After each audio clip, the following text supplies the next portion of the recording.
Саламатсыздарбы? Мен аты жөнүм Ыдырыс Исаков. Мен бул жолу Жогорку Кеңештин депутаты Улукбек Ормоновдун ашыкча эптүүлүгү жөнүндө, анан Ош шаардык мэриясынын бир короо чиновнигинин ашыкча эпсиздиги жөнүндө айтып берейин деп турам.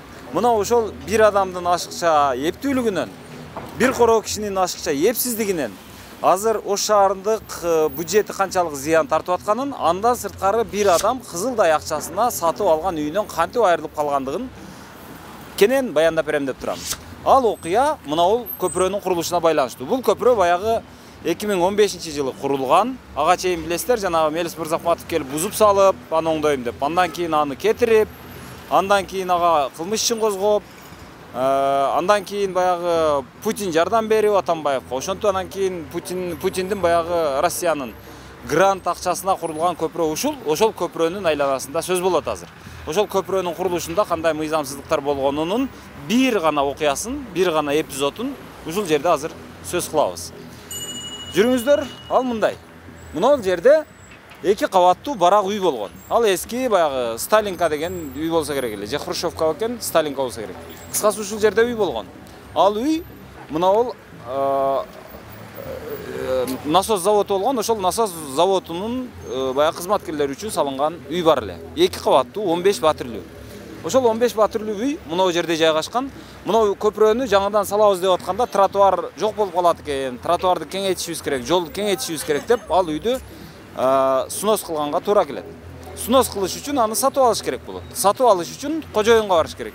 Кожоюн деп ким деп издеп барсаң, ал Улукбек Ормонов болуп чыгат. Бирок Улукбек Ормонов ал жерде бардык 15 квартирага эмес экен да. Бирок ал айтып атат, баягы ал эмес экенине карабай, Ош шаардык мэриясы ошол 14 миллион акчаны 15 квартирага бардыгын ошол Улукбек Ормоновго берип койгонбуз.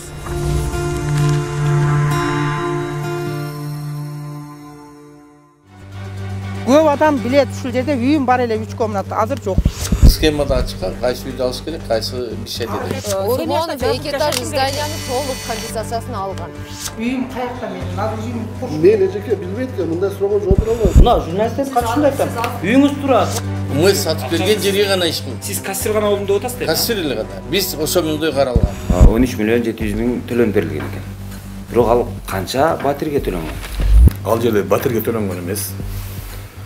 Бул торговый дом деп 2002-жылы мен банктан сатып алгам. Эч кандай квартира, эч кандай жилое помещение ал жерде жок. Ошондой кирейген шаардын ичинде 3 комнат үйүмө жөн эле бирөө алып, мен атыман эле акчаны алып, мен атыман эле жүрө береби? Ормонов төлөп берет деп атам. Мэрия менден алган, мэрия буга жооп бериш керек. Мен өзү 5 жылдан бери кожоюн болбосом ал жерге. Мэрия бузса, менде тура бергенде бузулбай туруп, маселе чечилмек жөнүндөчү. В принципе. Эмне үчүн мамлекет постоянно лох боло берет? Азыр ошол баягы Ош шаардык мэриясынын шалакылыгынан, эпсиздигинен улам өзүнүн кадимкидей эле Кызылдай акчасына сатып алган үйүнөн айрылып калган жабырлануучу адам бар. Анын аты Калмурзаева Шарапат. Ал эжеке ушул жерде үйдү сатып алып 96-жылдары ушул жерде жашаган. Анан эле азыр үйүнөн айрылып калган. Өзү кандай окуя кандай болгонун өзү айтып берсин азыр угуңуздар. Будан башына чейин 2 этаж чоң сары дом болгон. Ошонун наркы башында 2 этажында менин өзүмүн 3 комнат үйүм бар эле. Мен 95-жылы алып үйдү. 1 жыл өткөрө албай, акчам жетпей, кыйналып жүрүп 96-жылы купу-продажа кылганмын үйдү. Документин 96-жылы алганмын, документти. 3 комнат, балкону менен чоң үй болчу. Мына жерде туалет ошол боюнча эле турат. Ана туалет биздики эле өзү негизи. Мына жерде, ушул жерден мынанын бардыгы бизге караштуу болчу. Мага карайт эле мына жердин бардыгы. Мына өзү деле турат ана немелер. Ана кичине шактар турат го. Ошол кладовканын берки ичи эле. Ушунун бардыгы эле бизге карачу мына жер. Могу жерде чоң үй турат эле мына жерде. Бул үйдү сүрдүрүп салыптыр. 2014-жылы Мырзахматов качып кеткенден кийин ошол кездеги президент Алмазбек Атамбаев орустардан акча сурап келген. Анан Навай көчөсүндөгү Достук көпүрөсүнүн курулушу башталган. Долбоор боюнча көпүрө менен кошо жолдун эни да кеңейген. Жолду кеңейтүү үчүн жол боюндагы жеке менчик мүлктөрдү сатып алып сүрдүрүш керек болгон. ал жерде архитектура госрегистрден ошол жер алыныш керек деген толук эмек комиссионный каралган. Ал жер кирген, ал жерден андан кийин мэриядан буйрук чыккан. Жерди сатуу алуу жагы жасалышы бардыгы УМСка каралган. Буйрукта чыккан, УМС оценка кылып ал жерди сатып алгандан кийин төлөмү гана акча мэрияда каражат жок болгондуктан ал российский грант болчу, ошого кирген, ошодон төлөп бергенбиз. Кашанын баары мына ушул жерден башталган. Ош шаардык мэриясы сүрдүрүлө турган үйдү жери менен кошо 13 миллион 790 миң сомго үргүлжү баалап, акчаны Улукбек Ормоновго карматып жиберген. Иш жүзүндө Улукбек Ормонов аталган даректеги үйдүн жалгыз ээси эмес эле. Ормонов сыяктуу эле Шарапат Калмурзаева да бир батирдин кожоюну болчу. Бирок документтерди даярдаган Ош шаардык менчик башкармалыгы да, акчаны санап берген Ош шаардык жолдор башкармалыгы да Ормоновдон башкасы менен эсептешкен эмес. Бүт имаратты үргүлжү баалап, Ормоновго берип салышкан. Ормонов эки этаж зданияны толук компенсациясын алган. Оценкада бардыгы көрсөтүлгөн. Мен кабинетине барсаңыз оценкасын көрсөтөм ошол здания боюнча. Келген сайын таппай аттым да, ерадан юк дегенде вообще таппай койдум. Андан кийин мен вообще эле кеттим Россияга. Жүрөгүмөн операция болдум, ал болдум, бул болдум.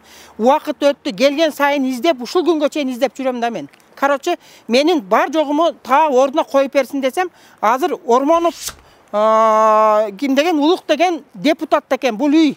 Ал кимден алды, ал кантип алып алды, кайсы документ менен алып алды деп ошого мен таң калып атам да. Менин компенсация үйүмүн акчаларынын бардыгын ошол Ормонов Улукбек экен. Мен азыр ону мен таң калып атам да, ал кандай болуп мен акчамы ал. Мен тирик турсам эле мен акчаларымды алып алды деп турам да.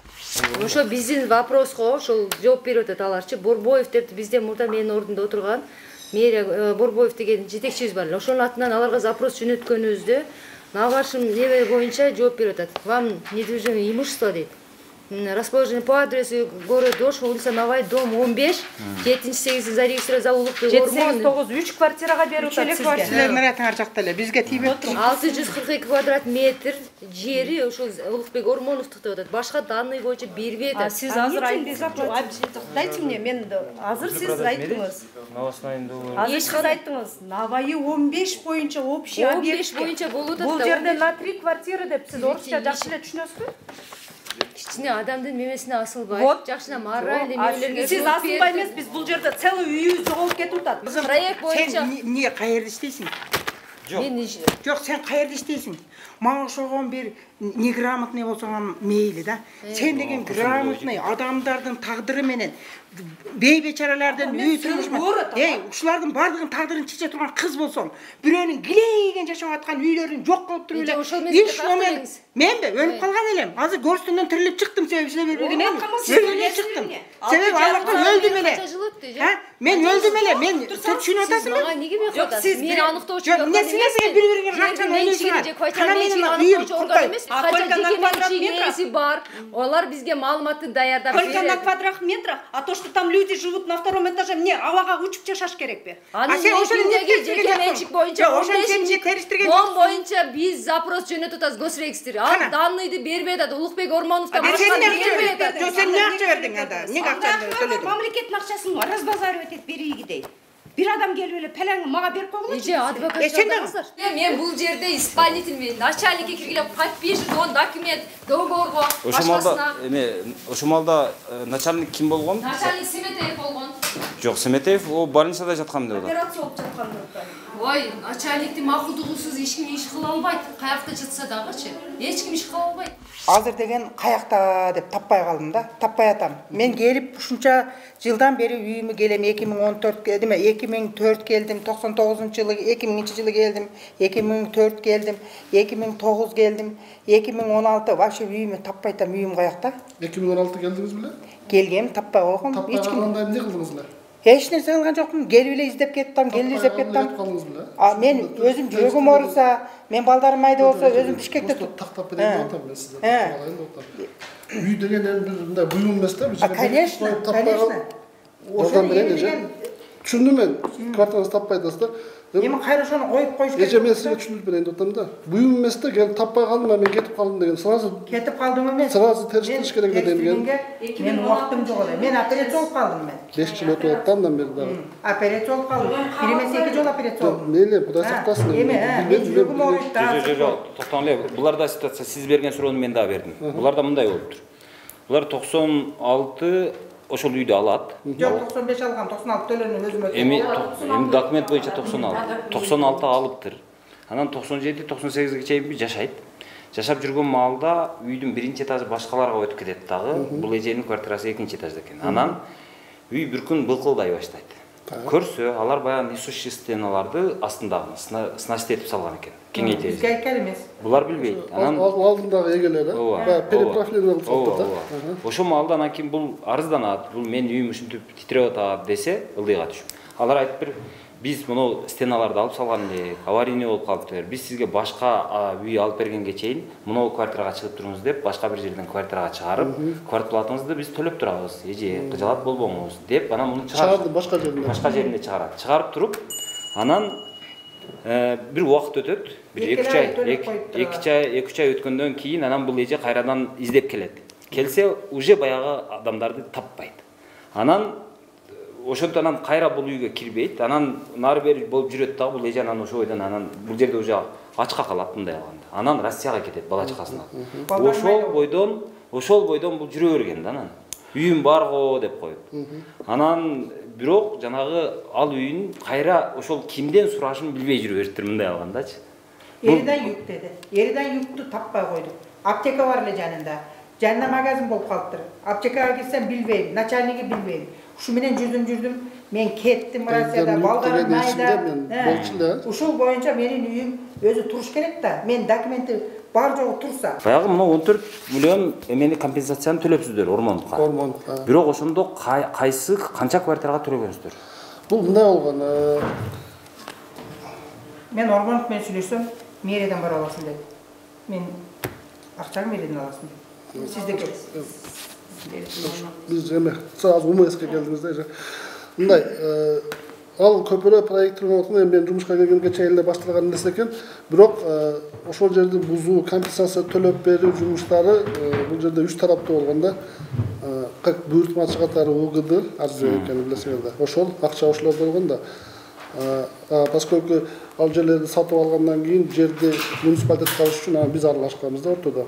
Акчаны УГД төлөп берген, 3 тараптуу келишим түзүлгөн. УГД, УМС и собственник деп турчу. Архитектура проектисин сызып берген, мына жерлер үйлө түшөт деп туруп. Ошол жерге кайсы үйлөр, кайсы менчикти, жеке менчикти жерлер түшөт деп туруп бизге госрегистр берген.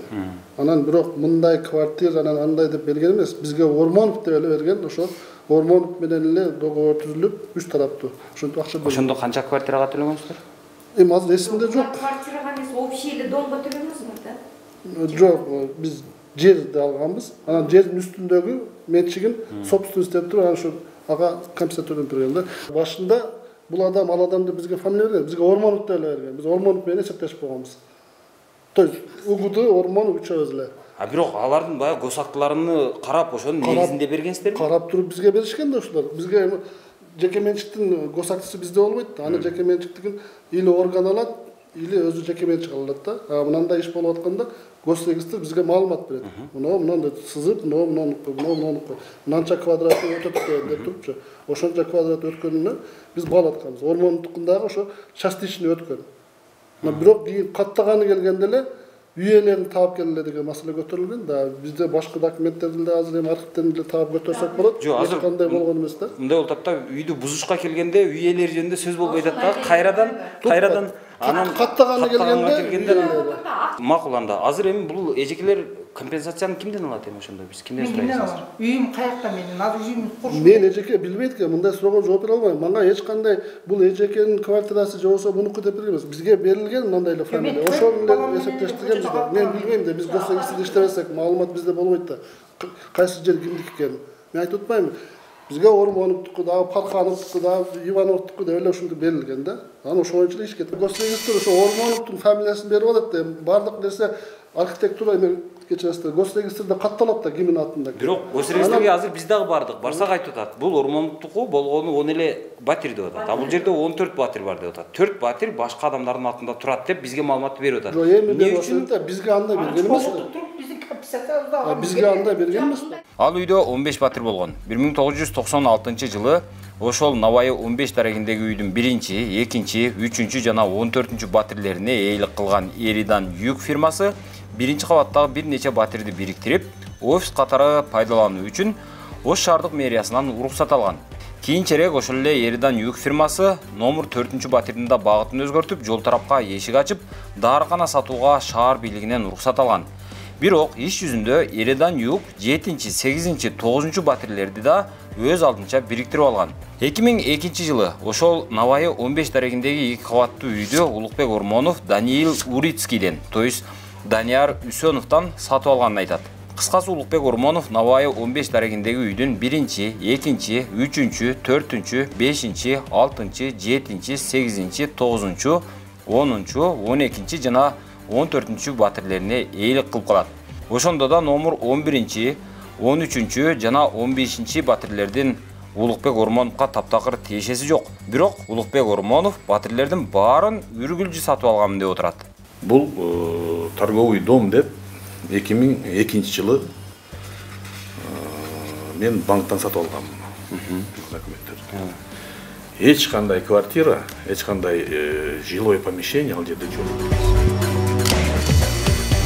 Улукбек Ормонов Жогорку Кеңештин 4 жолку депутаты. Ошол үйдү сатып алган 2002-жылы ал Дастан заводунда директордун орун басары болуп иштеп турган. Жөнөкөй орун басар 2002-жылы Ош шаарынан 2 кабаттуу үйдү үргүлжү сатып алганга жетерлик акчаны кайдан тапканын азыр сураган эч ким жок. Жөн эле баягы ишкер эмес, жөнөкөй эле адам эмес. Сиз депутат катары ойлонуп көрүңчү. Сиз азыр кандай кыласыз? Ушул бир адамдын тагдыры нары бери болуп турат азыр. Мен мыйзамдуу жолу менен чечилишин каалайм. Мэрия муну толук бул жерде бир иштер бар да ортодочу. Ким неме кылганын мен азыр муну эме тергөө тактайбы, кандай болот? Эмне себептен азыр чыгып атат дейсизби? Жок, азыр эмес, азыр эмес. Эридан Юг алган маалда чыккан эмес. Мен банктан алганда чыккан эмес. Бул нерселерчи 20 жылдап жатты бир жерде. Менин квартирам бар эле деп бирөө дагы ушу торговый дом иштеп аткан маалда келбеди. 20 жыл. Анан чыкты. Ошого бул жерде кызматкер мен эжени күнөөлөгүм келбейт. Колунда документ бар экен. Ошол госрегистрби, мэрияданбы, ким документтерди жасап жүргөн киши бирөө бар да бул жерде. Мен ойлойм, муну мэрия менен менем азыр бул чечип берип койгонгочу мен кожоюн эмесмин мунун. Бирок муну мэрия сатып алган. Мен азыр жерге гана өзүмдүн талабым айтып атам. Мен жер меники. Үйдүн орду. Ооба. Же берки пызын айтасызбы? Жок, ал жер деле меники. Ал жер Кызыл Китеп меники. Үйдүн орду дагы эгерде мен ошондой айткам буларга. Макул, эгерде бирөө бар десеңер, ошолордукун бөлүп туруп мага бериле калган. Биринчи мен кайрылганда 2 квартира бар дешти, кийин 3 дешти. Түшүнүксүз да бул жердечи. Сиз өзү демек азыр сиз канча квартира сатып алганыңызды билбейсиз. Сиз толук имарат сатып алдым деп атасыз. Мен торговый дом сатып алгам. Ошо иштеп аткан эмесминчи. Мен үй сатып алган эмесмин да. Мен квартира алган эмесмин ал жерден. Бирок сиз билесиз да, сиз эми мындай сабаттуу адамсыз. Сиздин атыңызда 3 госактты көрдүм. Андан тышкары издеп отуруп бир 8 квартиранын эмесин таптым, документин таптым. Бирок андан ашыкча таба алган жок. Ал жерде 14 квартира бар. Жок, айтып атпайм, мен квартира алган жок, мына жазылып турбайбы мына. Мына договорду көрдүңөрбү силер? Жок, көргөн жокмун мен. Мына бул договор мен ошол Инексим банктан залоговый имуществону сатып алган договор. Мына документтер. Ушу документтердин негизинде мага документ беришкен. Мына жана 3 квартира дегениңер бул айтат мына. Нежилые помещения по производству жалюзей, пищевых полуфабрикатов, кондитерских изделий с полезной площадью 115 квадратов, находящихся в городе Ош 15, квартиры 789 деп жазылып турат. Буларчы. Вау, ушул сиздики деп айтып. Жок, нежилой деп атпайбы булчу мына. Нежилые помещения, находящиеся в этих квартирах. Булар квартира сатып алышып, нежилой кылышкан уже. Бирок мен мэриядан юкчу. Өзү бир кызыктай эме кетип атат да. Жанагы мен мэриядагы документти дагы карадым. Гос регистрдан мэрияга келген катта карасам мынтип турат. 7-8, 9 квартира чындап эле Ормоновго караштуу деп жазып коюптур. Калганычы деген маселе ошондой суроо мэриядан эмне үчүн жаралбайт атат? Жаралыш керек болчу бул дагычы. Ооба. Азыр десем алар айтып атат, жок, Ормонов келген, бардыгы меники деген, мынакей тил каты деп сиздин тил катыңызды көргөзүп атат. Бардыгы меники дегенде мен пакет документов, банктан алган документти аларга бердим. Бирок ошол жерде жазылып турат мына. Нежилые помещения депчи мына. Ушул квартиралар нежилой кылып, эридан юк жасаган да булардычы. Ооба, бул биринчи этаж. Анан сизге мындай кандай десем, ошол жерде мына госакты алдыңыз. Сиз торговый дом алган күндө деле. Ооба. Анын биринчи кабатында мынча площадь, экинчи кабатында мынча площадь деп жазылат да. Жазылып турат мына. Бардыгы жазылып турат. Жазылып турат. Анын госактысы бар, кадимкидей. Ал убакта 2 госак деген жок болчу. Ал убакта тек паспорт бар эле да. Али паспорт гана беришчү. Ооба, тек паспорт. Аларды барып көрүп бердим да менчи. Азыр биз мынау баягы мамлекеттик каттоо кызматына келдик, ошо шаардык. Бул жерден азыр билели дегенибиз, ошол 15А деген жанагы көп кабаттуу үй, ошо 16 квартиралуу үй кимге таандык? Анын жанагы жери кимдин намында? Ошол үй турган жер кимдин намында? Азыр комоктор турган жер кимдин намында? Ошону билели. Анан Ормоновдун үлүшү канча ал жерде? Анан берки азыркы 3 квартира башка адамдардын атында деп атат, кимдердин атында? Чындап эле ошондойго жүрүңүздөр. Мен өлүп калсам автоматически балдарыма өтүш керек эле. Кана балдарым турат. Маселе жок эже. Мына эже биз ишин кылган эмеспиз делоң. Менин атым Абдулмалик, фамилиям Турдуев.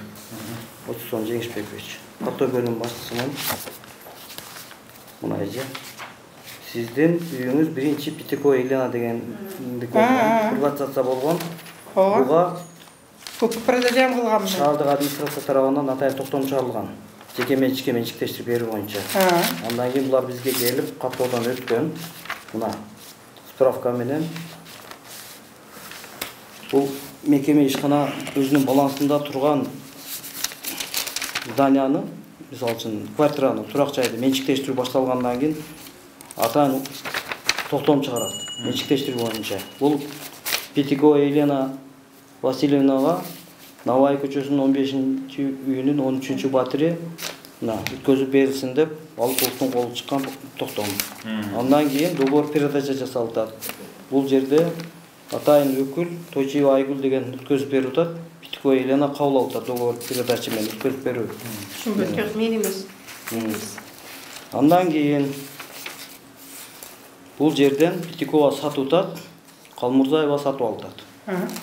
Мамлекеттик каттоо системалык каттоо мезгилинде бул жерде уже бул үй Калмурзаева Шарапаттыкы право собственности зарегистрирован за Калмурзаева Шарапатом 28 октябрь 1996 жылы сатып алуу келишиминин негизинде деп каттоочу Жураев уже кол коюп.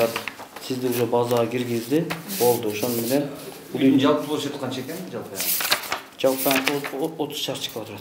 Договорда да көргөзүлгөн, мен 30-21. Менин үйүм кана? Кайсы? Ойда үйүм каякта? Биринчиден нече үйүңүздү бизден сураган.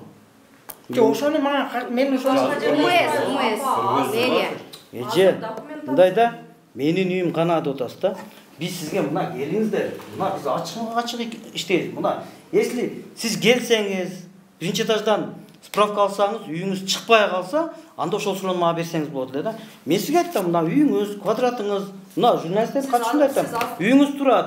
Сиз барып ошол жердеги адамдан сурашыңыз керек да. Менин үйүм кана деп. Жетекчилердин өздөрүнө чаң жугузбаган шылтоолору бизди юристтин жардамынан пайдаланууга түрттү. Оштогу белгилүү укук коргоочу Гүлгакы Мамасалиева сөз болуп аткан үйдө сатып алуу башынан аягына чейин туура эмес болгонун бизге мындайча түшүндүрүп берди.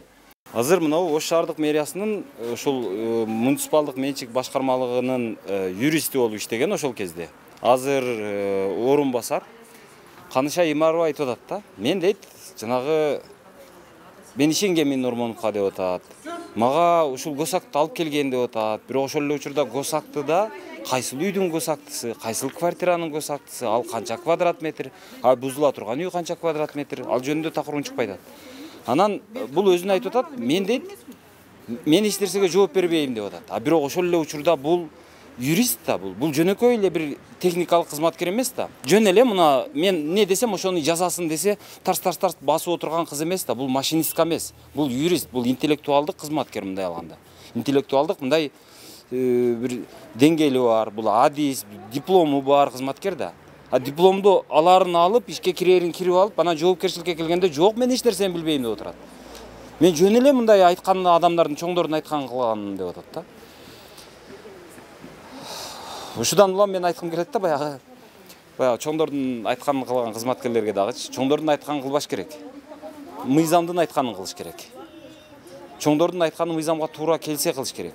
Туура келбесе, урматтуу шеф, бул туура эмес. Мынау жеринде мындай болуп атат деш керек. Ошого башың жетсе отурушуң керек. Башың жетпесе, эртең түрмөгө камалып кетем деп корксоң, анда кирбей эле коюш керек да. В принципе, кандай болуш керек өзү негизи мындай башынан аягына чейин. Азыр биз эмеге Канышайга келсек, Канышай Имаровага, ал айтып атат, УГД жооп берет деп атат. Бизге ГРС башка жоопту берген деп атат. ГРС не кылыш керек, УГД не кылыш керек, архитектура не кылыш керек, булар не кылыш керек, мэрия не кылыш керек, негизи ким эмне кылыш керек эле өз негизи. Деме последовательность мындай болуш керек да. Эгерде ошол генеральный планда ошол жерде мосту реконструкция кылабыз десек, анда ошол посттун чизмеси пайда болот, проектиси. Аны архитектура кылат. Архитектура кылып, анан мына жерде градостроительствода бекитет. Ошо жолду, мосту, анан реконструкция болгондон кийин жанагы изъятияга түшкөндөр бар да, жолдор, үйлөр алына турган, ошолордун размерлери көрсөтүлөт. Размерлери көрсөтүлгөндөн кийин токтом чыгат. Токтомдун негизинде ким кайсы орган эмнеге жооп берет. Мисалы үчүн архитектура сен ошол жолдорду чызып бер, госрегистр сен ошол менчик ээлерин аныктап бер, УГД сен ошол канча акча кетет выкупка, анан кийин ошол үйлөрдү сатып алганы, анан курулушка, ошол акчаларды эсепте деп, анан ошол токтомдун негизинде неме бюджеттен акча бөлүнөт. Ошол бүт затраттар, эми затрата ошол жол эле куруу эмес, чыгымдар ошол жана үйдүн ээлеринин, анан кийин жанагы сода саттыктын ээлери да бар турбайбы? Ошолорго да, ошолордун чыгымдары да баары ошол бир акча менен кетет. Ал дагы бөлөк токтом болуп чыгат. Ошону снос болгон үчүн ушу чыгымдардын акчасын жергиликтүү бюджеттен бөлүп берилет. Анан госрегистрден акчалар, демек документтер келет. Ушул снос болгон территорияда кимин менчиги, кимге тиешелүү, анан ошол аныктоо процедуралар келгенден кийин госрегистрде келгенде ар бир адамдыкы бөлөк чыгат да, бөлөк единица. Мисалы үчүн азыр Ормоновдуку 3 квартира 15-чи, Наваи 15-теги 14 батирлүү квартира болсо, 3 батир Ормоновдуку болсо, эми госрегистр жооп бериптир. 7-чи, 8-чи, 9-чу квартира сеники дегенден кийин, демек госактар бөлөк болуп келет да. Анан Ормонов жалпысынан айтып атат, азыр 10 квартирам бар деп атат. Эгерде 10 квартира деген менен анын аялына катталгандагы 5-6 квартира болсо, бир инисине же карындашына катталгандагы 2 регистрга булар Наваи 15-тен запрос кылгандан кийин Наваи 15-теги 14 квартиранын гос актыларынын нускамалары бул жака келет. Ээлери ким экен? Ээлери ким экен? Азыр мына УЭС айтып атат. Ошондо токтоп турам. Ошондо ар бир жер ээси менен, квартиранын ээси менен өз-өзүнчө договор келишим түзүлөт. То есть Ормондо 10 квартирам бар деген менен аялына 5 квартирасы катталган болсо, аялы менен өзүнчө договор түзүлөт. Ормондун 3 квартирасы бар болсо, Ормондун өзү менен өзүнчө 3 квартира биригип келишим түзүлбөйт. Эмнеге дегенде ар бир единицага жанагы оценщик тартылып келинет. Көз карандысыз баалоочу ар бир единицага бөлөк баа коюп берет. Мисалы үчүн бир квартира 5 миллион сом болушу мүмкүн, экинчи квартира 3 миллион сом болушу мүмкүн. Ошон үчүн баарын бирге келишим кылганга болбойт. Ар бир квартирага, ар бир собственник менен, ар бир оценщик бөлөк акт түзүп берет. Ар бир единицага. Анан ошол ар бир единицага договор келишим түзгөндө, ар бир договордун артында ошол госактар, анан кийин ошол акт баалоочунун баасы эмнеге дегенде ал баага карата акчалар бюджеттер бөлүнүп берилет да, жана компенсация. Ал ошол актта болуш керек сөзсүз. Договордун ичинде жөн эле акча, жөн эле появляться этпейт, пайда болбойт. Ал ошол акттын обследование баалоочу комиссия чыгарган акчанын немесинде, ошол келишимде ошол акчалар жазылат дагы. Анан кийин ошол келишимдерди азыр бири-бирден караганда Ормоновго 3 эле таандык болсо, анда 14 квартиранын 3-өсүнөн 11-и какта. 11-дин госактылар каякта, же болбосо ошо үй толугу менен снос болсо 11-нин үйлөрүн сатып алган келишимдер каякта. Ошол үйлөрдү баалаган комиссиянын баасы каякта. То есть ошол 11 батир жок болуп кетип атпайбы жөнтөнчө эле. Мына ошол 11лердин арасында булар дагы жабыркагандар да жүрөт да. Булар компенсация да алган эмес, келишим да түзүлгөн эмес булар менен. Булардын өзлөрүнүн колунда ошол квартира буларга таандык деген госрегистр документтери бар. То есть булар собственниктер. Булар собственниктер, бирок булар жок болуп калган. Бул жок болуп кеткен орто жолдон. Анан дагы бир маселе болуп атат. Азыр булар айтып атат. Мына Каныша Имаров айтып атат. Биз госрегистрге запрос бергенбиз деп атат.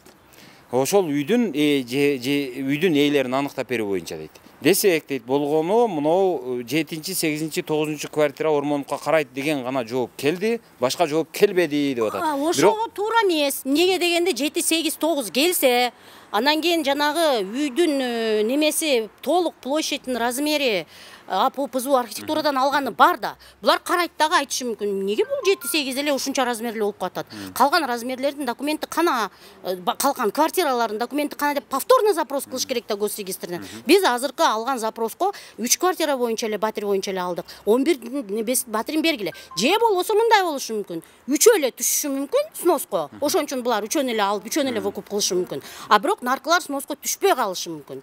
Анда булардын немеси менчи укугу калыш керек ошол жерде. Үй да бузулбаш керек. Үй да бузулбаш. Жарым бузулган бойдон кала бериш керек. Жок, жарымы бузулган бойдон калбайт. Аны үчүн дополнительный кошумча чечим чыгарып туруп, анан кошумча булардын үйүн булар менен сүйлөшүүлөр жүргүзүш керек. Мына үй кетип атат, силерди эмне кылайлы?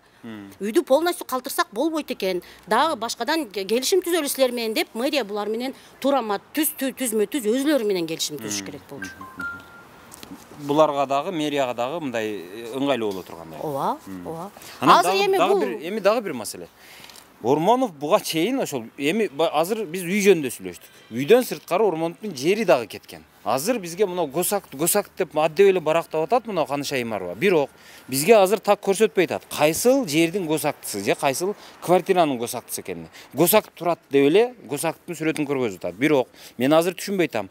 Госакт ал жердики же квартираныкы? Эгер квартираныкы болсо кайсы квартираныкы? Бирок мен билгенден 2003-жылы Ормонов ошол Жантөрө Сатыбалдиев мэр болуп турган учурда ошол Жантөрө Сатыбалдиевдин токтому менен ошол ПЗУ деп коет го, жанагы придомовой земельный участок. То есть жанагы үйдүн алдындагы короосунун госактысы бар экен. Андай мыйзам бузуулар Ош шаарында толгон токой. Биз ошо батирлерди билбей эле жашап жүрө беребиз, а бирок биздин бузуулар башка адамдарга сатылып кете берген. Короолор ошол көп кабаттуу үйдүн короолору башка менчикке өтүп кеткен боюнча фактылар толгон токой.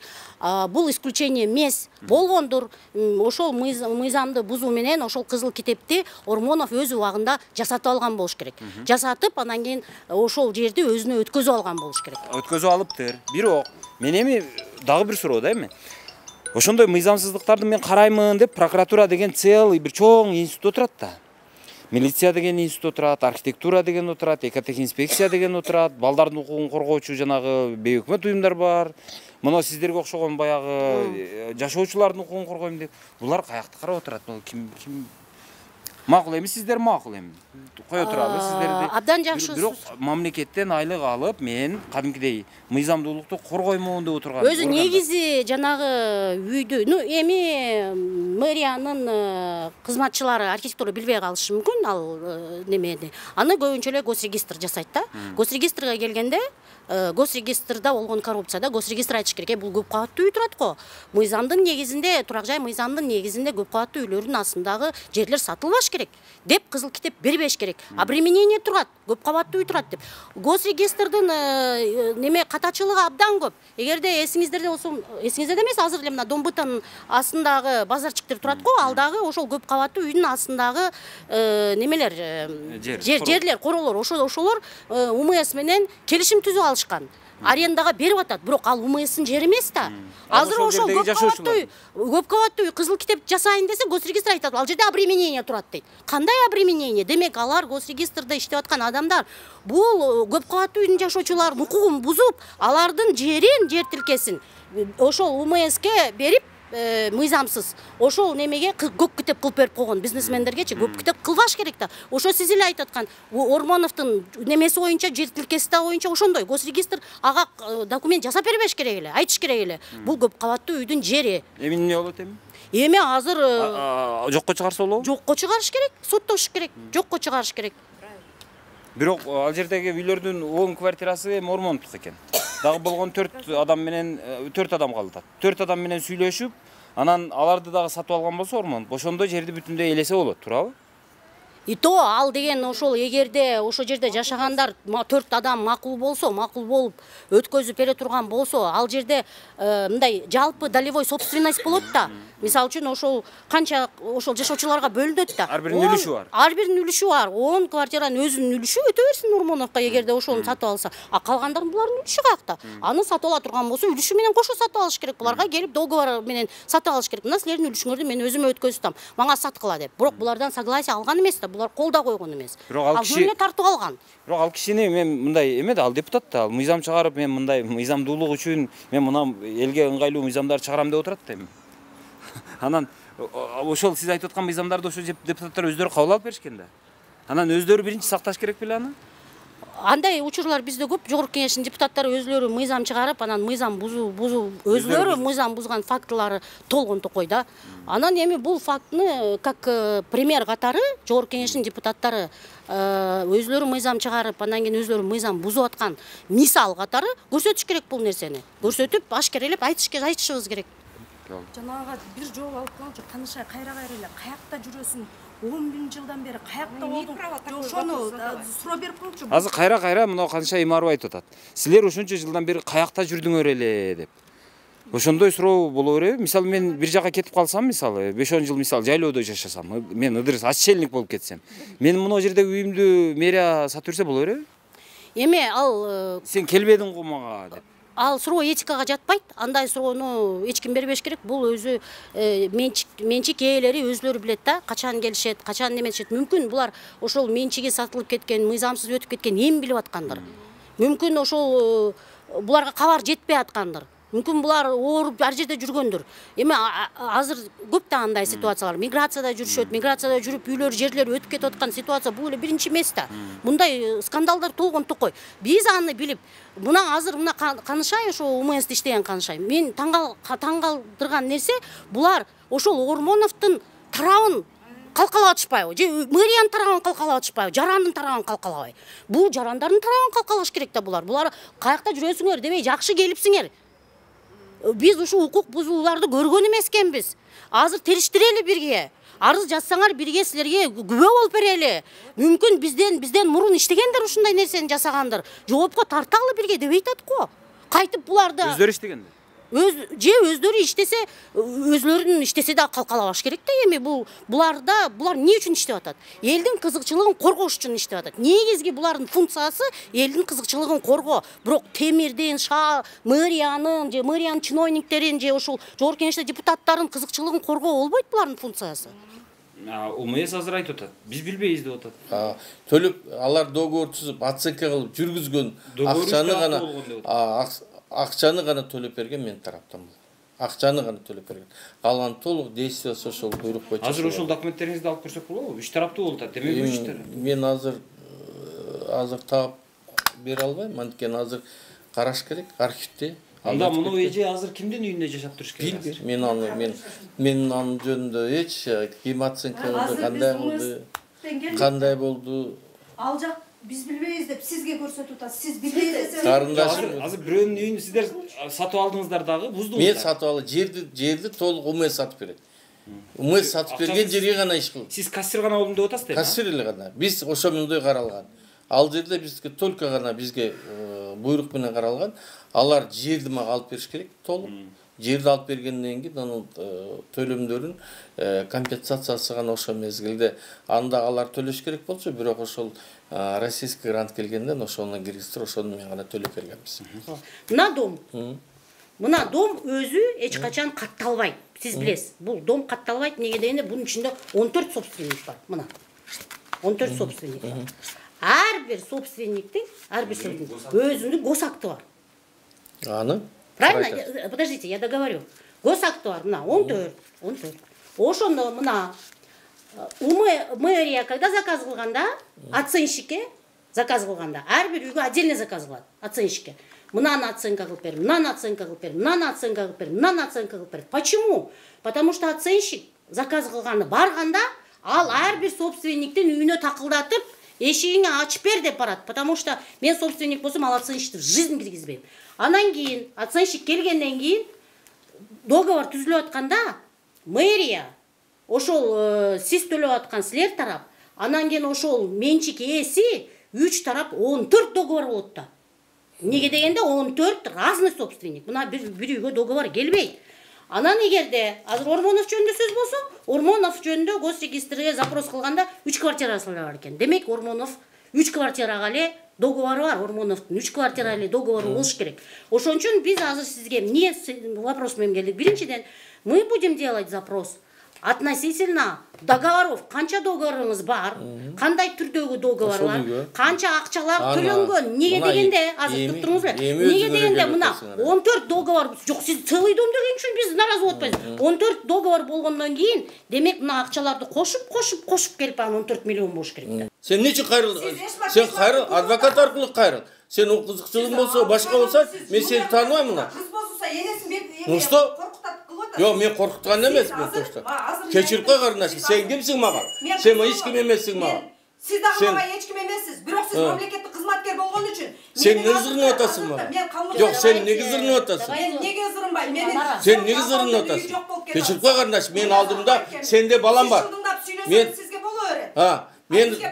Мен сенде балам бар, сен мага зырынбагын. Неге зырынбайм экенмин?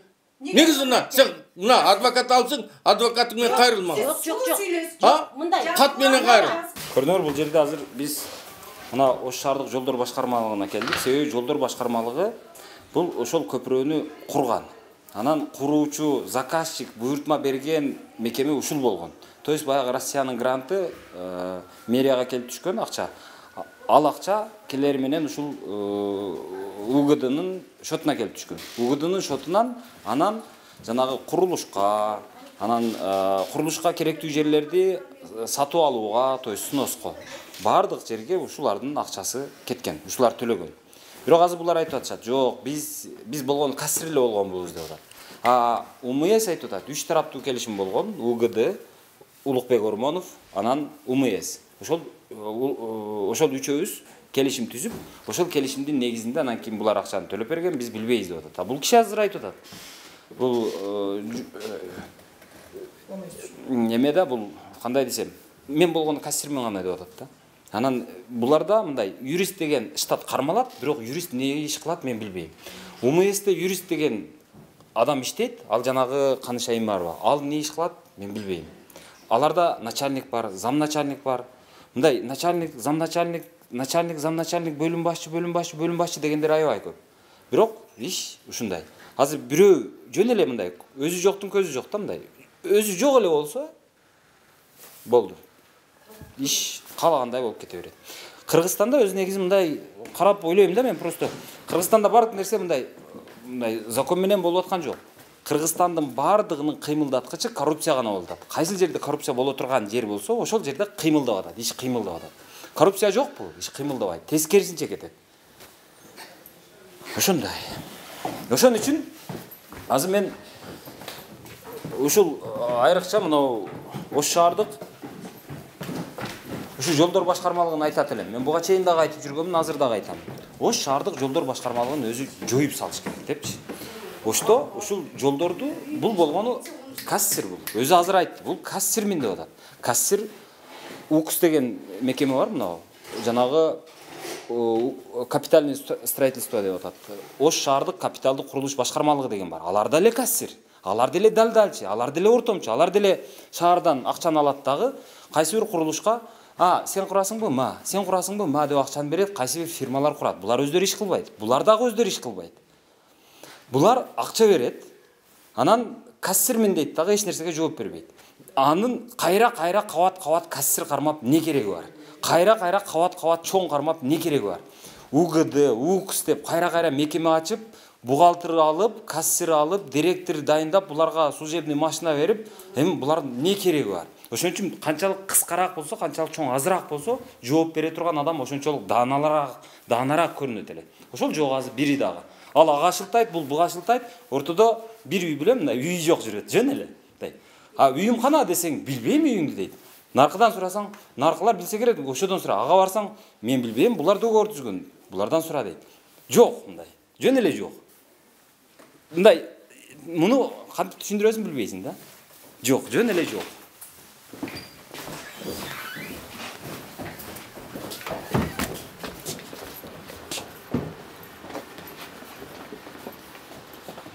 Анан ушундай булардын алган айлыктары деле аз эле өзүчү, мындай формально алсаңчы. Формально аз эле айлык алышат. 6 000, 7 000, 15 000, 12 000. Бирок бул мекемелердин алдында мындай машиналар турат. Мындай килтейген машиналар турат. Каяктан? Кайсыл акчага, кайсыл айлыкка? Бизнесиң барбы десең жок дейт. Не каяктан десең, бирөөсү айтат, чалым бизнесмен дейт, күйөөм дейт. Бирөөсү аялым бизнесмен дейт. Бирөөсү айтат, балам бизнесмен дейт. Ушундай.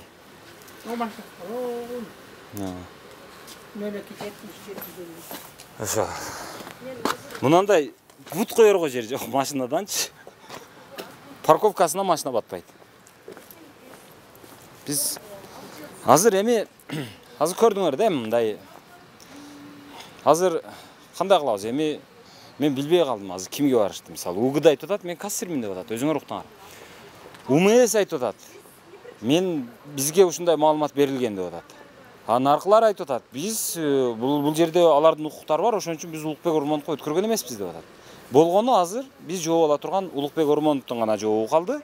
Анан мына биз бардыгын кыйратабыз, биз мына адилеттүүлүктү орнотобуз, биз бардык адамдын укугун коргойбуз деп өздөрүнүн укук коргоо органы деп атап аткан прокуратура, милиция, сот дегенге окшогон органдар калды. Бирок сотту билесиңер, азыр булардын бардыгы айтып атышат. Сотко берип койсоң бизди дейт. Биз барып жооп беребиз дейт. Сотко берип койсо бизде Кыргызстанда сотту билесиңер. Соттор 30 жылдап созулат. Булар 30 жыл, аз буга чейин бир 20 жыл үйсүз жүрсө, дагы 30 жыл үйсүз жүрүш керек, ошону менен өлөт, анан омин жок болобуз. Бул маселе актуалдуулугун жоготот. Бир адам, бир үй бүлө ошентип жөн эле үйсүз кала берет. Кимдир бирөөлөр пайдаланып, анан депутат болуп, анан дагы бирдеме болуп, анан кызматтан кызматка алып, анан мына окшогон килтейген машиналардан чалкалап жүрө берет. Кыргызстандагы абал ушундай. Мына азыр бардык бийлик келгенде айтат, мына мен адилеттүүлүктү орнотом дейт, мен адамдардын укугун коргойм дейт. Жок, кана. Азыр мына жерде мисалы мен азыр ушу жерден кайрылат элем да, мына Ташиевке кайрылат элем. Мен ушу жерден азыр жанагы Садыр Жапаровго кайрылат элем, Зулушевго кайрылат элем. Кана силердин укукту коргоп атканыңар. Кана. Мисалы, мына жерге азыр бир укуктук бир баа бергилечи ушу жерге. Мына ушул бир семьяга, бир үй бүлөгө. Ушуларга мындай бир адилеттүүлүктү орнотуп бергилечи көрөйүн. Мен анан силерди мактап чыгайын. Азамат экен, мына жерде ушунча компенсациясы ушундай болуп кеткен экен мурда. Мына жаман кишилер ушинтип алдап кеткен экен. Мына аны эсине келтирди, акчасын алып, берип бул үй бүлө бактылуу жасап калды. Азыр булар бактылуу деп мен ушулардын үйдө отурганын көрсөтөйүнчү. Садыр Жапаров, Камчыбек Ташиев, жанагы Зулушев, мына. Макул эмени Ормоновду дагы кошуп коелу. Ал дагы элге кызмат кылам деп депутат болуп отурат да. Ол мурда депутат болгон, азыр дагы депутат болду. Башкасы мен депутат болоюн десе жок деп атат. Мен силерден жакшыраак коргойм элдин укугун, элдин кызыкчылыгын мына мен коргойм деп атат. Кана азыр көрөбүз эми кимиси кантип ушул мына бир үй бүлөнүн укугун кимиси коргоп берет. Же тескерисинче бийликке отуруп алып дебелейби буларды, депсейби таптап. Мындай кумурсканы тепсегендей кылып туруп. Кандай кылат? Мэриянын катасы бир нече батирдин акчасын адашып Ормоновго өткөрүп бергени менен эле бүтүп калбайт.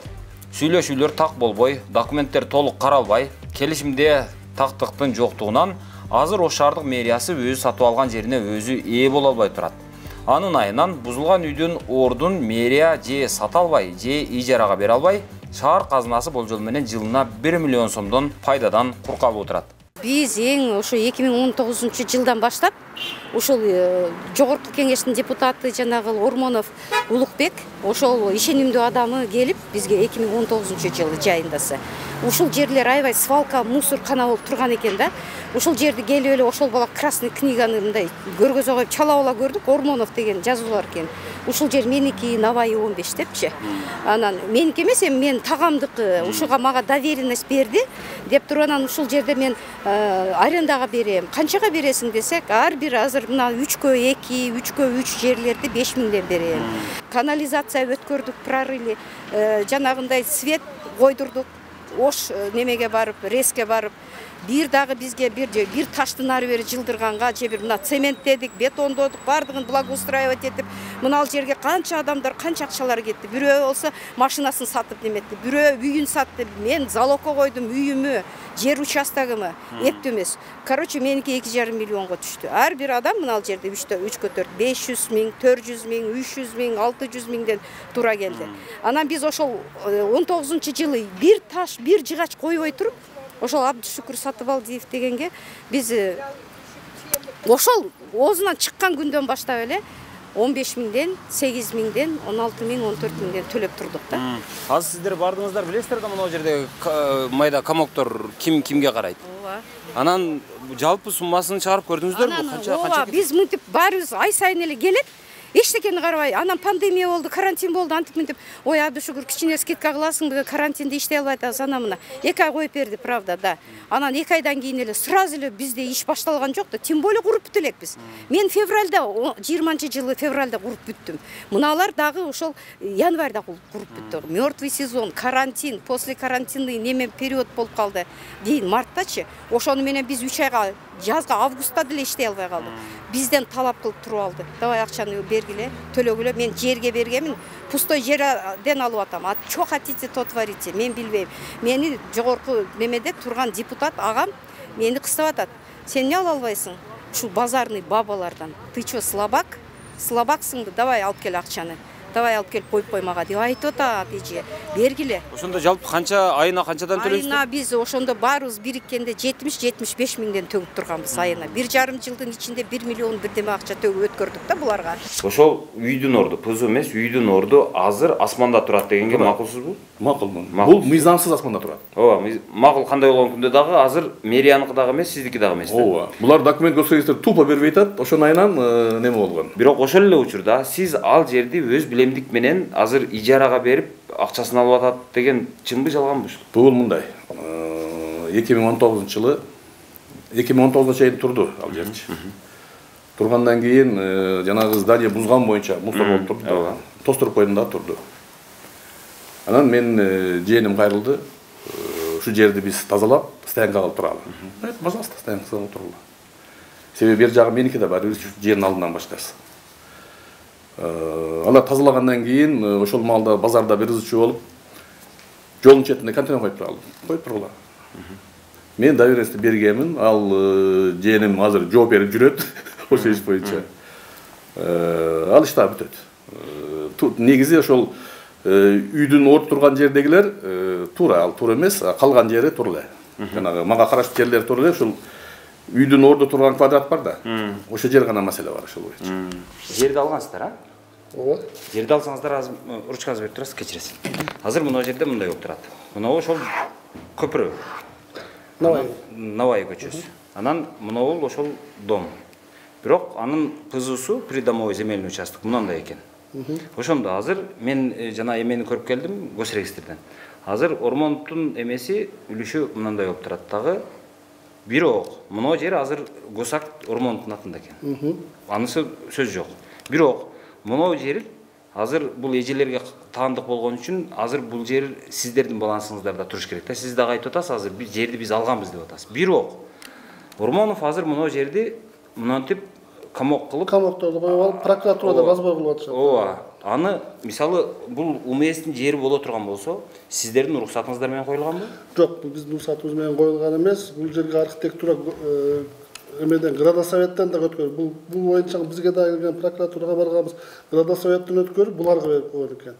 А бул Ормоновдун адамдары эми буларга арендаға бериптир бул жерде. Анан акчасын алып кийин кайра бошотобуз деп кашасы чыгып булар эмгиче бүтө элек болсо керек булардын талаштатышы. Бирок азыр сиздер Града советтен өткөрүп койушкан да. Макул. Как жеке менчик деп. Кантип өткөрүп коет бул жердин менчигин аныктабайт. Аны архитектура билет да эми. Бирок сиздер мисалы сиздер ошол маалда мына жердин ээси сиздер болсоңуздар. Жердин ээси биз деп сиздер эмне үчүн чыккан жоксуздар? Мындай болгон. Бул жерди комиссиясы төлөнгөндөн кийин бардыгын өзүбүзгө каттаганбыз да.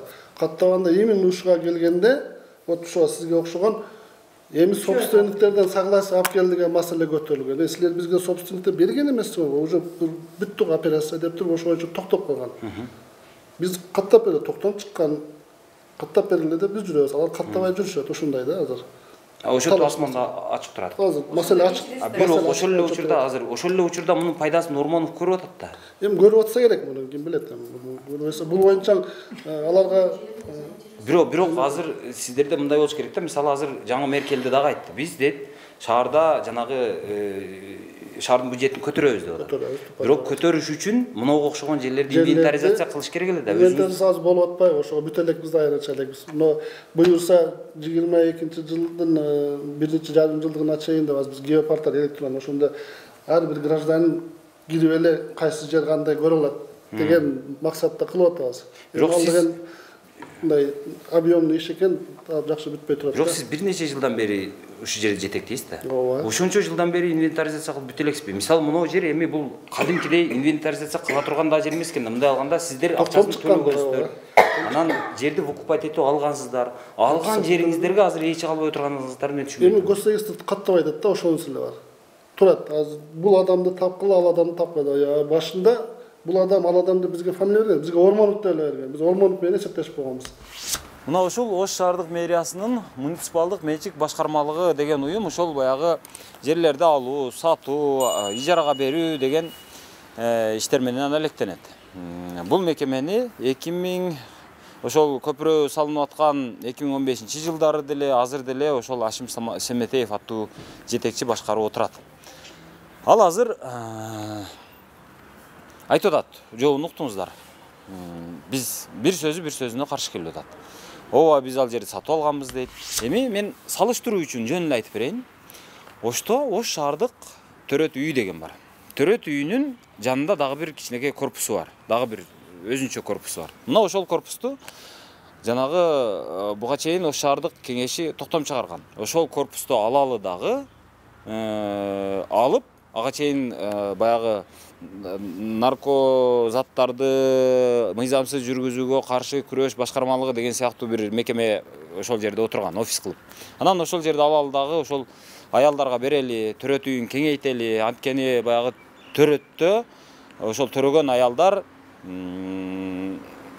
батпай, аларга орун жетпей, төрөгөн аялдар коридордо жатат деген сөздөр болгон. Ошодон улам келгиле, аларды чыгаралы дагы, жана наркотикке каршы күрөш кызматын чыгаралы дагы, ошол төрөт үйүнүн имаратын төрөт үйүнө кайтарып берели деп чечим чыгарышкан. Бирок Ашим Семетеев эмне кылган? Ал алган дагы, аларды чыгарган. Макул анда төрөткө керек болуп атса деп булар бошотуп чыгарып беришкен. Бергенден кийин бул баягы имаратты алып туруп, төрөт үйүнө бербестен аны ижарага берип атат. Неге берип койдуң десең айтат. Шаардык казынага көбүрөөк акча түшүрүш үчүн деп атат. Эми карагыла, мына жерде булар өздөрү сатып алган жерди азыр кайтып өздөрүнө ала албай отурат.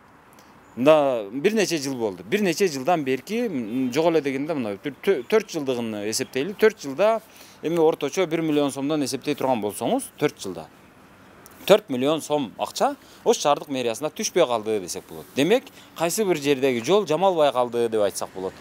Кайсы бир жердеги дарак эгилбей калды десек болот. Бул кадимкидей эле зыян болуп атат.